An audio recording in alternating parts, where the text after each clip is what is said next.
Welcome back, everyone. On this Veterans Day, new details tonight about an explosion that many at first thought was an attack on our country. For the first time, we're now hearing from those behind the investigation, and we're learning why officers and loved ones say what they thought was an attack turned out to be something different entirely.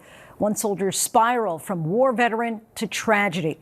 Aaron Katursky has this story. It's a city known for its bright lights and big shows, and on New Year's Eve, Las Vegas hosts a huge countdown known as America's Party. It's similar to New York City. It's an international stage. The city's literally bursting at the seams. Were you tracking anything in particular in terms of threat? There's not a New Year's Eve that goes by that we're not tracking a number of threats that are coming in globally and locally. As hundreds of thousands of revelers prepared to welcome 2025, the Las Vegas Metro Police Department was on high alert. It's one of those nights that I hold my breath for quite a while, you know.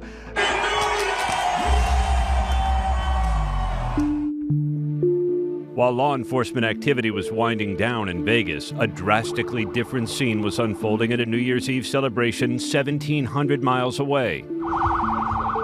A suspect drove a truck into a crowd on New Orleans' Bourbon Street, killing 14 people and injuring more than 50 others. You know, you immediately, right away, you go to a terrorist attack. We train nowadays that when you see one attack, expect a second. Then, just a few hours later, as many were still sleeping off their celebration, chaos near the Las Vegas Strip. 911 emergency. You need police. Someone just attacked Trump Towers. It's a huge explosion. Oh, Did it damage anything, sir? It's an attack for sure. I heard something happen in New Orleans this morning, so it must be people going crazy.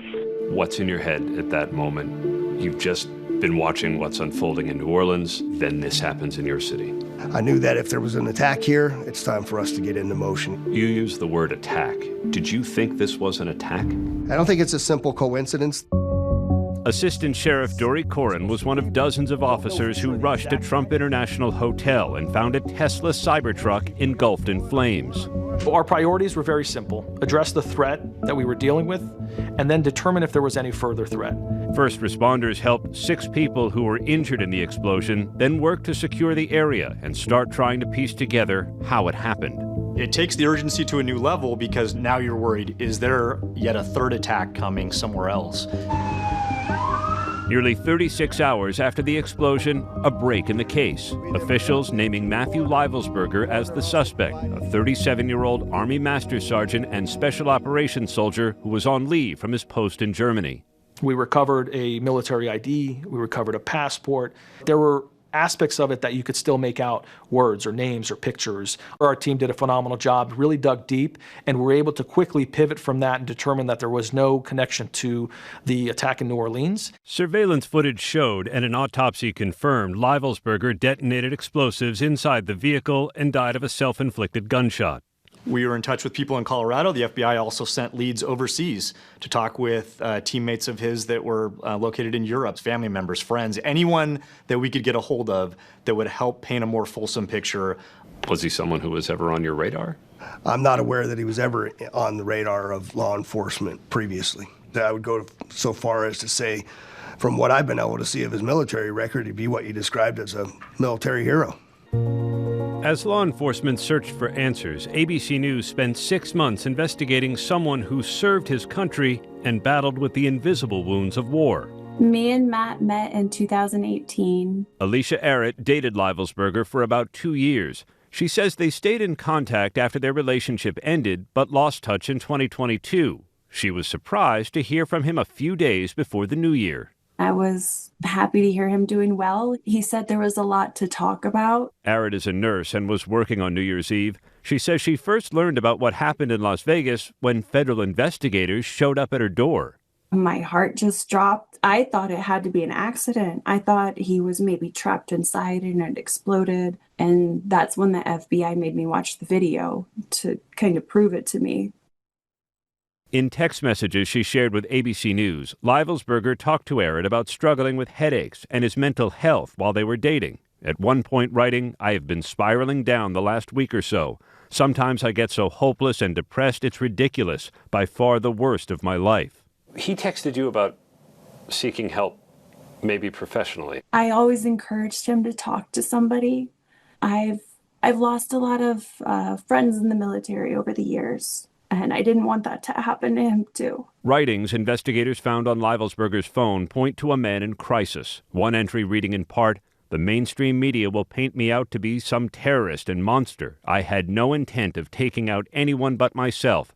I served my country for my entire adult life, and I got caught up in some craziness." We're talking about soldiers who have, yes, very high risk of impact force, blunt force, impact forces to the brain. Chris Free is a clinical psychologist who has worked with military veterans and active duty personnel for 3 decades.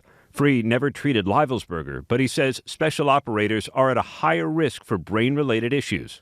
He had a long career, so I think it's inevitable that he had the blast injuries. Is there a reluctance to seek out mental health care or acknowledge what's going on? If a soldier goes and says, "I'm suffering, I'm hurting," and they say that to a psychologist or a physician, they run the risk of being pulled off deployable status, and nobody wants that. One thing we know about the people who self-select to serve in the military is that they're going to be patriots and they're going to care for their country above self. Democratic Representative Chrissy Houlihan says she knows the pressures that can come with serving the country. The Air Force veteran grew up in a military family. Houlihan says stories like Livelsberger's are examples of forward progress being erased. Some of the work that we had done collectively to make sure that our men and women in uniform are safer is being undermined right now. In March, Defense Secretary Pete Hegseth signed a memo offering voluntary early retirement to eligible civilian employees, a move the letter says is designed to refocus available resources. With volunteer, early retirements, we've been taking tens of thousands of people out of the system who would normally be there to help people when they're in those acute moments of stress. The Army's Chief of Public Affairs said in a statement to ABC News, the Army is fully committed to assisting our soldiers and has a multitude of behavioral health professionals and resources available to our soldiers around the clock.